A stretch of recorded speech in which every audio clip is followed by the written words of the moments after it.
Welcome back to New World Next Week. I'm James Corbett of CorbettReport.com. And I'm James Evan Pilato from MediaMonarchy.com. We remain absolutely determined to secure a competitive future. We've got that story, plus COOF's dead. Long live the COOF world order. But first, man, James, that Nord pipeline between Russia and Germany that we mentioned 2 weeks ago sure got scuttled, as we said it might. And here we are now. 7 fake news stories coming out of Ukraine. Less than now 2 weeks. A lot happens when we take a week off, James. Less than 2 weeks into Russia's military operation in Ukraine, and the propaganda cogs are whirring as fast as lightning, churning out news, opinion, and, of course, just content grist for the media mill. Dozens of stories, images, narratives, and videos have circulated as being taken from the fighting in Ukraine, a huge percentage of which are fake. Some of it, of course, and this is why I think the sort of the fog of war, it's the perfect who knows what's going, which is why it's, I think, smart. I was talking about a friend with this.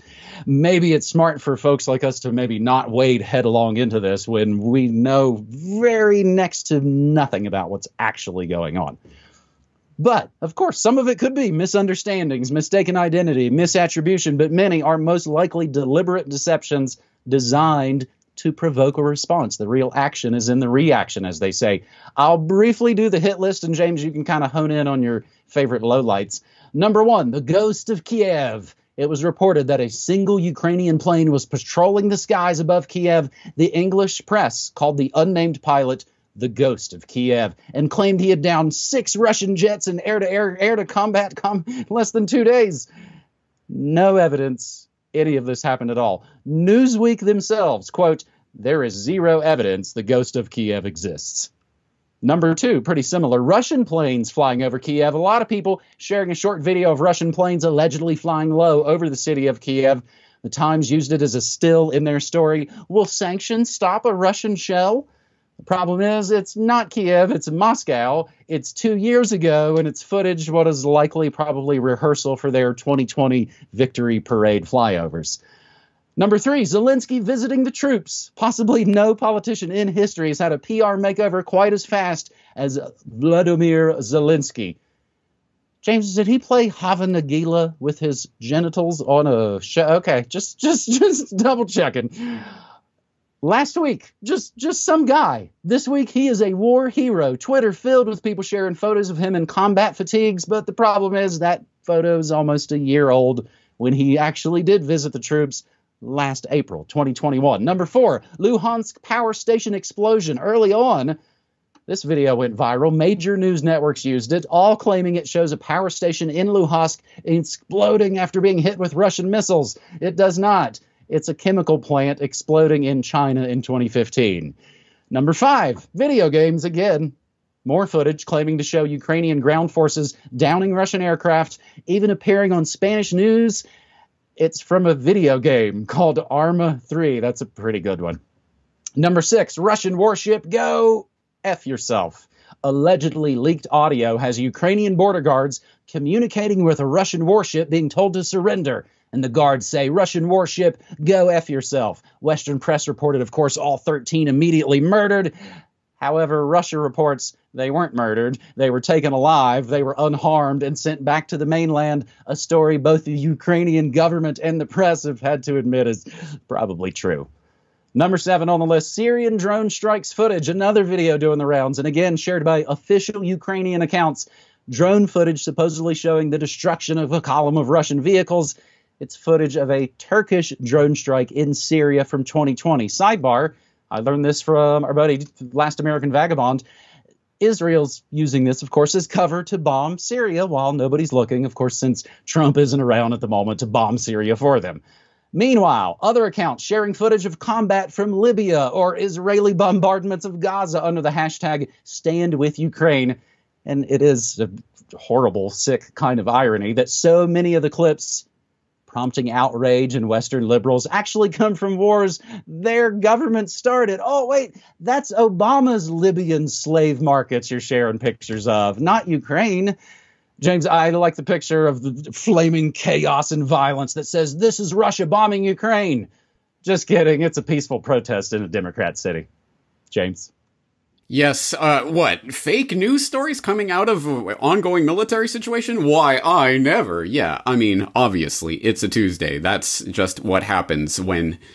It's not actually Tuesday, that's just an expression. Anyway, that's just what happens when we are in the midst of an ongoing military operation. So rather than going through any of those particular lowlights, why don't I stress another side of this story? Because I will note that pretty much anywhere you turn in the so-called quasi-independent alternative media, all you will ever see is, hey, look at these fake news stories coming out of Ukraine about what the Russians are doing to Ukraine, but it's fake, the Russians aren't doing that. And it's all this sort of anti-Ukrainian propaganda against the Ukrainian propaganda. But there's Russian propaganda too. And I never see that being called out. Russia has propaganda that they do actually put out in times of warfare. And I've noticed that the latest trend in alt media circles is to talk about this is all, the whole thing is just an actual secret cover for some super secret military operation to go in and get the bioweapons labs that are connected to Fauci or whatever. And what's your source on this? What is this based on? Unicorn dust and rainbow farts or something like that. I mean, it's totally just making it up off the top of your head, but it sounds cool, so it's probably true. But even beyond that, the demonstrable, truly, really absolute fake news propaganda that's coming out from the Russian propaganda mill. I'll point to antiempire.com, which has a couple of articles up about this that my recent guest Riley Wagman pointed to. There's one, FSB is failing the Russian army, state, and escalation big time. It says, imagine deploying a giant and killer military for war, but then your worthless and overpaid spooks can't conjure up a pretext worth a damn. They blew up a car of a police official in what was already a transparent false flag, but being extra cheap, they didn't even use his real car. And they have this tweet with the picture evidence. I kid you not only did the separatists in DPR pre-record the evacuation videos, but they also didn't want to blow up the DNR militia head's expensive UAZ Patriot so badly, they put its number plates on a different old UAZ worth $1,000, and they have the pictures of that operation. Or there's another post, so bad it's good, the flood of FSB fakery deserves an Oscar, showing this FSB border post that was brutally attacked by the Ukrainians, which is why part of the reason they have to go in and defend this area. And it's an outhouse, essentially, in the middle of nowhere. Oh my god, they've destroyed this super important border post, honest guys. Or the literal hole in the middle of a field, some sort of shell hole in the middle of an empty field that they're saying was this brutal Ukrainian attack, and they've got the tape up around it. Oh my god, we will rebuild. It's just total propaganda, nonsense, fake news on both sides. I trust zero. Absolutely nothing that is coming out of this ongoing military operation until it's quadruply verified by all parties. It's just all propaganda and nonsense. And the worst part is that this type of propaganda always plays into whichever partisan side of this conflict people tend to be on. Oh, look at all this Ukrainian propaganda. Or, hey, look at all this Russian propaganda. They're the ones that are doing. No. All sides are lying to you, because this is yet again one of these geopolitical conflicts in which the big boys are playing this game with the human chess pieces. The pawns on the board are the Ukrainians, are the Russians, are the people in the Donbass. Those are the pawns on the chessboard. They are happy to send into the meat grinder and grind you up for their purposes and get you to rally around and cheer as it's going on. You are a sucker if you think this is a good thing that is happening right now. It is not. And I will point in that direction to a Chris Hedges editorial. Russia was baited into war, but that does not absolve its criminal aggression. And he starts by saying preemptive war, whether in Iraq or Ukraine, is a war crime.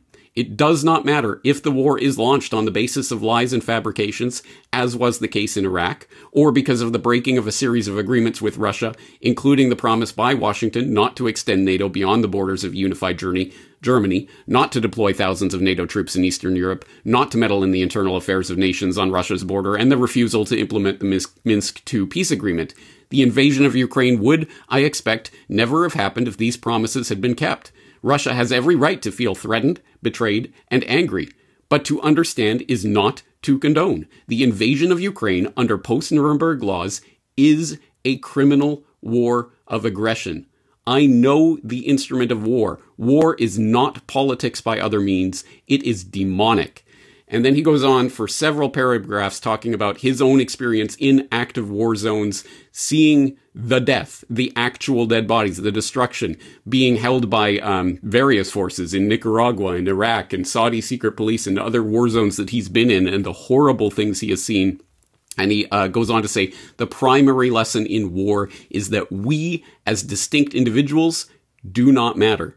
We become numbers, fodder, objects. Life, once precious and sacred, becomes meaningless, sacrificed to the insatiable appetite of Mars. No one in wartime is exempt. So anyone who is cheering on these events from any controlled opposition side of, yay, NATO's going in and getting those damn Ruskies, or yay, the mastermind Putin is sticking it to the globalists. No, they are using the pawns on the chessboard for their geopolitical machinations, and we all lose when we play this game. And the masses, have gone from clapping for nurses to clapping for Ukraine. Just they call the tune and friends and family all start dancing. I'm sure, James, some of those Ukraine fake news bits might show up in several months on your fake news awards for your 2022 dinos, or things we haven't even seen yet that might make some of those stories we shared look childish. I actually played on the stream today one of your latest Questions for Corbett episode where you take on our supposed love of Putin. James, we also never talk about Tulsi Gabbard, of course, as a member of the Council on Foreign Relations, except we have when it was important. These are my notes that I just now put down. Those are JFK Jr. unicorn farts, I believe, is where they're any day now, James. Well, and if I hadn't said, I remember years back, I was in a show, in a chat, and I guess maybe it must have been early Q days. And I saw in the chat someone say, oh, it's JFK Jr. And I was like, oh, you must mean RFK Jr., right? Apparently not. That was one of those, it's hard to relive like those deep belly laugh moments. It's like, man, I wish I could relive learning that again. This last week in history was the Reichstag decree, where the Nazis burned down their parliament so they could pass the Patriot Act. I think all of these sorts of events are very important to look at from then to today. Hey, that's how we get going on episode 477 of New World. Next week, now we move to British steel. Britain's steel industry hammered by climate change taxes. We grabbed this from whatsupwiththat.com. I believe it sources originally to The Telegraph. And again, everything we say and play always sourced down in your show notes. Not only do carbon prices push up electricity prices, they're also extremely detrimental to energy-intensive industries such as steel. Crippling climate change levies are forcing Britain's steelmakers to cut production after a doubling in the cost of carbon emissions in just 9 months. Record carbon prices are making it all but impossible to increase production competitively once emissions permits have been used, as steelmakers struggle to take on producers in less climate-friendly countries. The industry group estimates UK Steel, it's called. Costs are increased by £175 for every additional ton of steel produced above their free emission permits, equivalent to around 30% of current steel prices globally. However, ministers have refused to intervene to ease the pressure on the steelmakers caused by the sudden and unexpected rise in climate costs. Gareth Stace, General Director of UK Steel, said, quote, "The problem is so significant that some UK steelmakers are having to curtail production to suit when power prices are low enough to produce profitability. The price of carbon not only drives up the cost of producing steel here in the UK, but also significantly increases the price of electricity." A spokesman for the Department of Business said, quote, "We remain absolutely determined to secure a competitive future for our energy-intensive industries." James, this story I find just comes along right at the perfect time. It seems to work on the death by climate change narrative sort of level. Oh, I'm sorry, but your father's died of climate change. It works on the supply chain sure is screwed up level. And it, of course, works on the you'll owe nothing and they'll be happy level as well. James? Exactly right. Yeah, this touches on so many important agenda items and shows what is being planned for the future. Now, I hope people realize, truly, I've said this before, I truly, truly mean this, world historical economic and financial events taking place right now, along with everything else. But what we have seen in the past, even just in the past couple of weeks, with regards to the Canadian situation, literally freezing people out of their bank accounts because they donated to the wrong protest movement, and now the delisting of Russia from the entire financial infrastructure is incredible. I mean, breathtakingly amazing what is happening right now. Not in a good way amazing, but anyway, these are incredible events that truly, I believe, historians of the future will say, if they have to put a date on it, this is the beginning of the end of the world dollar hegemon, the old world reserve currency of the dollar. That was when it ended, because clearly now Russia, but also China and Iran, and anyone who is not on the inside of this globalist clique knows that using the dollar, anyway, there's so much to go in with regards to that. So you might think, well, why am I concentrating on this story about British Steel? It's because this reveals what the longer term, bigger globalist game plan is really about. The one that the Putins and the Xi Jinpings and everyone are on board with by their documented statements in support of this agenda, which I will have more to say on in the future. But what this really reveals is the real game plan for not net zero. No, that's chump change.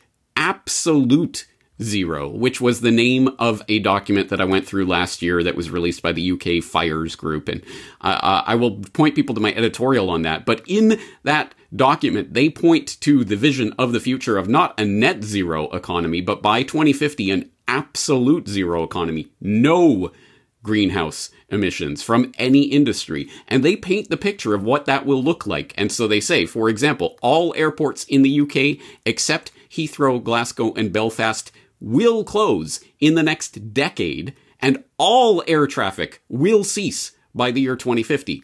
All existing forms of blast furnace production and all existing forms of cement production will be halted by the year 2050, meaning that the construction industry has to radically change its production process or close.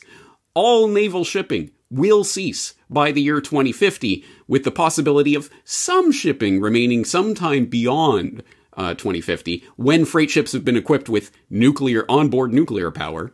All consumption of beef and lamb will cease by the year 2050. And of course, all non-renewable energy production will cease by the year 2050. Incredible, unbelievable document.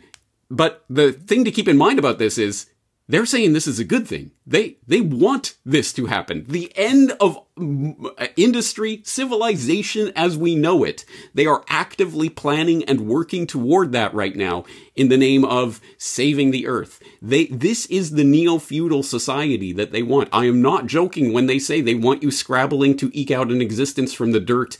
That is absolutely the vision of this neo-feudal future. The best thing about this, though, the bright spot on the horizon is that it is cockamamie nonsense, and no one, when the actual rubber starts to meet the road, no one actually wants that society, except for the very, very, very few at the very, very, very top who know that they will be able to live like kings while we scrabble like peasants. And so, every time this actually starts to go into effect and they really start to batten down the hatches, something happens. France, you get a little bit of a gas price, a fuel tax increase, and suddenly people are out on the streets, yellow vest, week after week, this protest movement that they've never seen the likes of before. Or, just from the headlines just this week, German Green Party embraces coal, LNG, and nuclear. Germany signaled a U-turn in key energy policies on Sunday, floating the possibility of extending the lifespans of coal and even nuclear plants to cut dependency on Russian gas, part of a broad political rethink following Moscow's invasion of Ukraine. So it turns out, hey, actually, maybe it's not a good thing if we're suddenly thrust into this neo-feudal future. Maybe we'll bend the rules a little bit. So no one with their head screwed on straight really wants this world, but the planners of this globalist society truly do want it, and this is what it looks like. Hobbling Britain's own steel industry. Britain's government is on board with doing this because, hey, we got to meet these emission targets, right? Because we've got the global thermostat. We're dialing the temperature of the earth up and down. So we got to do it, guys. Nonsense. And hopefully the British people will wake up to the fact that they've been conditioned their whole lives to believe this propaganda nonsense and to know, no, this is not about saving the earth. This is about targeting you. Once again, it comes down to the war against you. So much for the golden future. I can't even start. So, James, how do you get people to go along with this? Is you have to teach them at their schools and at their media that people are dirty, bad viruses and that killing yourself is good. You know, like the Matrix documentaries, you know, humans are a virus. And of course, Soylent Green was set in the year 2022. It's going to be easy to close down a bunch of airports when they've already banned us from being allowed to go into them in the first place. Funny how that works. Even on a pop level, popular culture, pop culture, I like to call it, the media monarchy world, like you're saying. So many, I've tracked this a lot of musicians, a lot of bands are cashing in and selling their entire catalogs, almost like their advisors know it's all diminishing returns from here on. Cash in now because it is downhill. Cash in because it's going down tomorrow, as was once said. New World Next Week, episode 477, our third and final story, submission accomplished. Top pollster advises Democrats to declare victory over COVID and move on. January, a slew of Democrat governors finally ended COVID restrictions. February, a CNN medical analysis who previously compared unvaccinated Americans to drunk drivers and has, of course, been in favor of strict mandates throughout the pandemic up until recently, said it was now appropriate to drop the mask mandates because, quote, the science has changed. Garbage SNL can make fun of it now, too, as funny as that ever is. However, another possible reason for liberals suddenly dropping COVID-19 restrictions could be an ominous warning to Democrats from a top pollster for the party.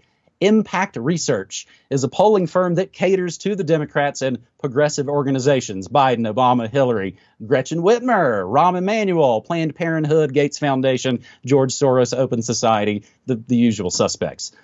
Impact Research sent out a memo titled "Taking the Win Over COVID-19." The memo warns Democrats that continuing to press for COVID-19 restrictions could have disastrous consequences in the upcoming 2022 midterm selections. After 2 years that necessitated lockdowns, travel bans, school closures, mask mandates, and nearly 1 million deaths, nearly every American family finally has the tools to protect themselves from this virus. It's time for Democrats to take credit for ending the COVID crisis phase of the COVID war, point to important victories like vaccine distribution and providing economic stability to Americans, and fully enter the rebuilding phase that comes after any war. The polling company instructs Democrats to, quote, declare the crisis phase of COVID over and push for feeling and acting more normal. We have the literal memo to the Democrats from Brandon's polling firm. Declare a win over COVID and move on. I suspect the CDC will get the memo here any moment. We will include the PDF for you. Impact Research COVID Positioning Strategy Memo to Democrats. It's like Bush declaring mission accomplished. Oh, by the way, then 20 more years of endless wars by both fascist parties. Declare victory, and then the biosecurity state never actually goes away. James, here it is. This is how our yearly custom becomes an annual tradition. Biden extends U.S. national emergency over COVID-19. That sounds weird, flying in the face of the previous story I just read. President Joe Biden said the U.S. national emergency that was declared in early 2020 due to COVID-19 will extend beyond March 1st, citing what he called a risk to the public health and safety, adding that his office has determined that it is necessary to continue the national emergency declared almost 2 years ago. It all started with Trump's emergency declaration on Friday the 13th. I guess the ritual maybe requires it to go until at least then again, I guess. As of late last year, the CDC, Johns Hopkins University, showed there were 60,000 more deaths under Biden than Trump. But of course, President Trump, as we've said, loaded the gun and Biden is pulling the trigger. Trump had declared a national emergency, which allowed the freeing up of about $50 billion in federal aid. And James, I'm kind of reminded, like those JFK papers that would have come out had Trump not intervened, the COVID emergency would, of course, automatically been terminated unless within 90 days prior to the anniversary date of its declaration, the next puppet president continues it, as they always have since 9/11. As I've said for this last year on this show and my own shows using much more colorful language, they're going to try and act like they didn't foist upon us the greatest psyop in a couple of lifetimes. On one hand, the normie NPCs are allowed to question things again. On the other hand, their party Führer signs the renewal on the death notice. James, this one really kind of gets me. This one really rustles my jimmies because it's so obvious. It really is. And James, you know me by now. We've been doing this over 12 years now. So you know me. I do what I do out of love and out of caring. I love humanity. I love this planet. I love people. And I want the best for humanity. That is why I do what I do. And I warn about the dangers that are coming so that we can head them off. And I have, yes, even love and sympathy and empathy for those people who would deride us as crazy conspiracy theorists. Hey, I've been there. I was one of you many, many years ago before I woke up to the big agenda and fell down the rabbit hole. So I try to do what I do out of sympathy. But sometimes you need tough love. And I would say this is one of those times. We absolutely need to apply tough love to those who would cut off other people from their lives because you weren't following the COVID rules and, oh, you didn't get vaxxed up and you're not masking. Oh, I can't have you in my life anymore, who are now going to coming back and act like nothing happened and like, oh, okay, we can hang out again. And all of this, they're going to try to buddy up. And I think that is probably not the best way to proceed. I think the way to proceed is for those people who are now going to pretend like, oh, okay, now we can question things again and now we can just go back to normal. They have to admit they were wrong before you can patch things up and mend those relationships. And this isn't an I told you so thing. This is we cannot proceed forward in human society until you realize, until you admit and take responsibility for the fact that you were suckered, so that you will not be suckered again, because it will happen again and again and again. And every time the government will take more and more and more powers under the new declared emergencies. And you have demonstrated that you will go along with it and you will excommunicate others and you will no, you're not doing it hard enough. You're not doing it the right way. So you have demonstrated yourself, if you participated in that, you have demonstrated yourself an active, ongoing threat to others around you. So you have to acknowledge that and make amends and apologize and all of that. But really, I mean, at the very least, just admit what you just went through and what you did. And I think until that happens, you can't just let these people just come back into your lives and, oh, okay, let's go on as usual. No, there is no as usual at this point. Having said that, on the redeclaration of the state of emergency, or reconfirmation, the infinite extension of the state of emergency. I've talked about that, for example, in episode 411 on states of emergency. If people haven't seen that, I highly suggest, if you want the legal, historical, philosophical background and context to that, and why I think states of emergency are the new governance paradigm for the 21st century, I suggest you check that out. But it does certainly point to the fact that, yeah, okay, there's all sorts of things that are going on right now. And I won't say distractions because they're all important, but we cannot take our eyes off of what the main prize was all along for this, which is the forwarding of civilization-changing laws and structures on the basis of this declared emergency.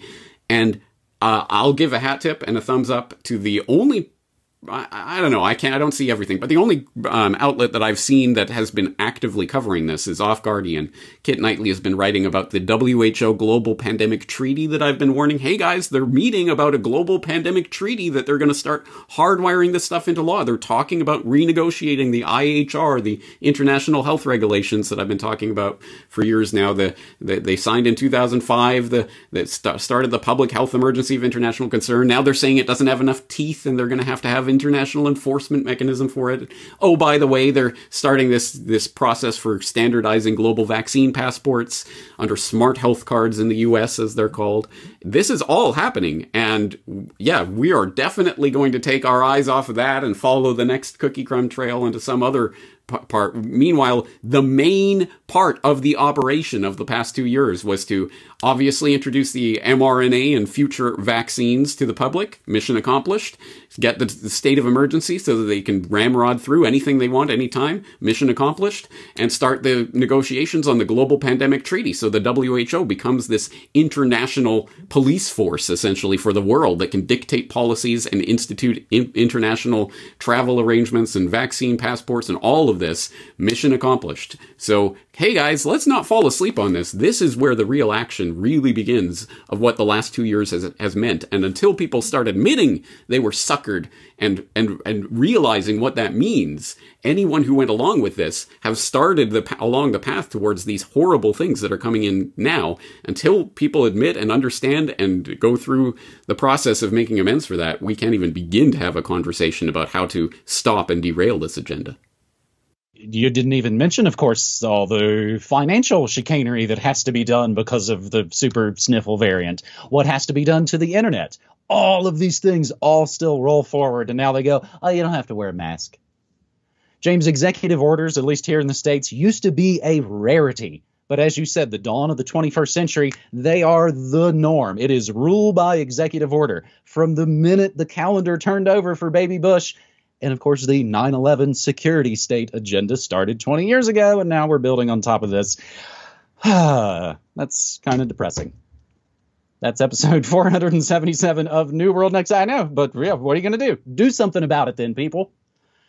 NewWorldNextWeek.com is the store. It has all the current Corbett Report DVDs in stock. How and Why Big Oil Conquered the Earth, 9/11 Trillions, 9/11 War Games. Who is Dr. Bill Gates? And, of course, the brand new one, Century of Enslavement. Folks might also have noted getting Media Monarchy stickers. We've been putting some stickers into the packages again, as I noted. I love doing it. I love being able to be the store for the kingdom, James. It's awesome. What else? Oh, high-quality organic cotton T-shirts from Corbett Report. New Media Monarchy black shirts are now on their way as well. Plus, of course, my new time radio play about Danny Casalero's Octopus. We can ship to New Zealand again, still not Australia. And now, of course, we can't ship to Ukraine or Russia. We do still have, of course, the post office box. We include that and all the links to all our important stuff always in your show notes. And if you didn't know, why not? I stream 40 hours a week of news, music, memes, and more at MediaMonarchy.com. James, that's New World Next Week, episode 477. And one other thing to note, people should know that you can sign up at the NewWorldNextWeek.com store to get updates when there's new stock added, like the new T-shirts or what have you. You can sign up for that there. So please avail yourself of that. I saw that in the comments for the T-shirt episode I did recently. So anyway, It's yeah, and the sign up button, Brock can put in the sign up button is just right up there at the top. You sign up and then you get an email that says, "Hey, this DVD's back in stock," or "Hey, we've got a brand new item in the store." That's the best way to keep abreast, James. All right, awesome. Well, let's keep abreast every week here on New World Next Week. I hope you'll be back next week, and looking forward to talking to you. Yeah, buddy. Take care.